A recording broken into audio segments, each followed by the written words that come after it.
привет! Добро пожаловать на мой канал. Наверное, многие из вас заметили, что я уже не живу в общежитии моего университета. На самом деле я прослушала все необходимые лекции, и мне осталось лишь написать дипломную работу. Студенты, которые прослушали все необходимые лекции, не могут проживать в общежитии. Да и на самом деле я сама уже хотела выехать из общежития и начать готовить, потому что каждый раз выходить и покупать еду в последнее время с короной, мне кажется, немного опасно. Ну так вот, примерно в августе вместе с подругой я переехала в двухкомнатную квартиру недалеко от университета. Самой сложной частью всего переезда это было перетаскивание вещей. Так как квартира находится недалеко от университета, мы решили перетащить все вещи сами и не пользоваться услугами различных служб. Помню, как в день моего переезда я сделала пару заходов с вещами, и в тот день еще и пошел дождь. В общем, я помню, как моя спина чуть не сломалась надвое. Покупала я мебель с помощью двух знаменитых в Корее приложений под названием Oneray Chip и Coupang.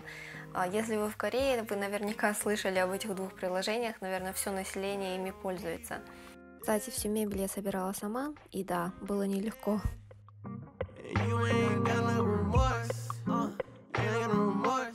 Но все-таки я ее собрала, и мне кажется, получилось довольно неплохо.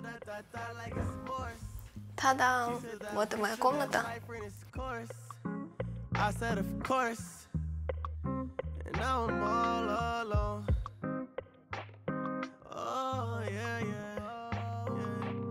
Учитывая то, что я пыталась экономить и у меня нет никаких дизайнерских навыков, мне кажется, комната получилась довольно неплохо.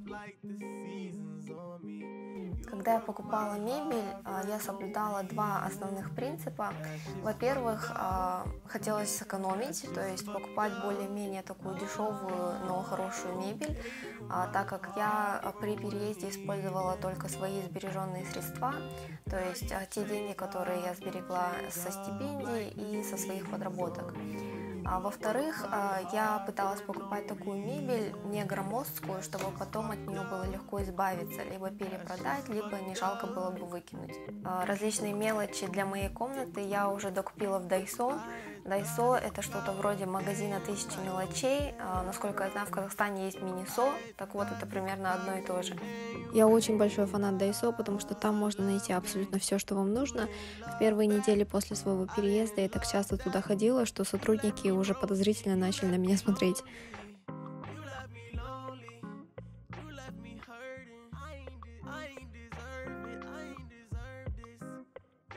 Я просто в восторге от этой подставки для макияжа, потому что смотрится очень хорошо и очень удобно. В Daiso я также купила вот такой вот беленький столик, использую его для учебы и работы, когда просто лень вставать с постели.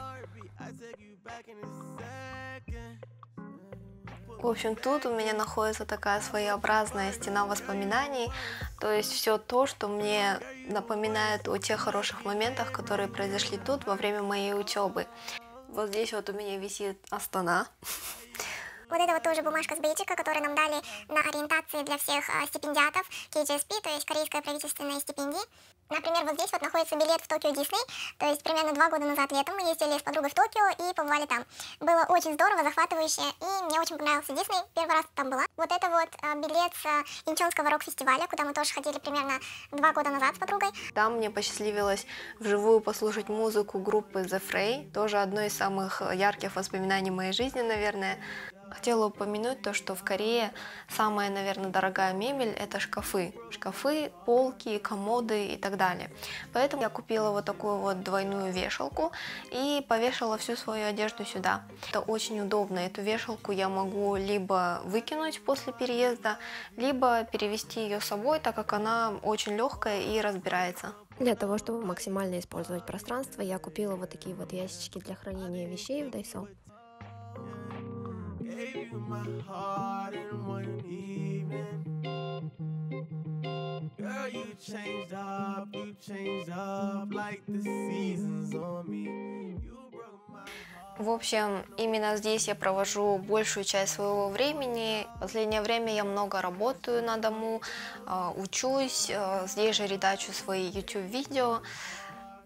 Около моего стола находится вот такая вот memory зона. Там я обычно пишу все, что я должна помнить, все, что я должна выполнить в какой-то короткий срок. Кстати, у меня просто отдельная история о том, как я покупала вот эти вот занавески на свои окна. И они клеются прямо на обои. Единственное, уже после того, как я все наклеила, я поняла то, что при отклеивании обои тоже сдираются со стены. Я очень надеюсь, что мой арендатор меня простит. Я уже представляю, что в комментариях самым популярным вопросом будет, а сколько стоит твоя квартира, сколько ты платишь за аренду и так далее.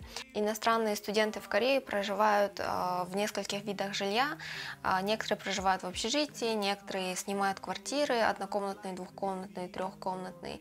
Некоторые проживают в хасукчибах, либо в гашивонах. Об этом, в общем, можно очень долго рассказывать, поэтому я решила об этом снять отдельное видео. А пока что оставляйте свои вопросы в комментариях, то есть те вопросы, которые касаются жилья в Корее, аренды квартиры и так далее. Я постараюсь ответить на те вопросы, на которые я знаю точный ответ. Ну а на этом пока что все. Если вам понравилось это видео, подписывайтесь, оставляйте лайки. Увидимся с вами в следующем видео. Всем пока! I didn't know I could love you. Yeah, yeah, yeah.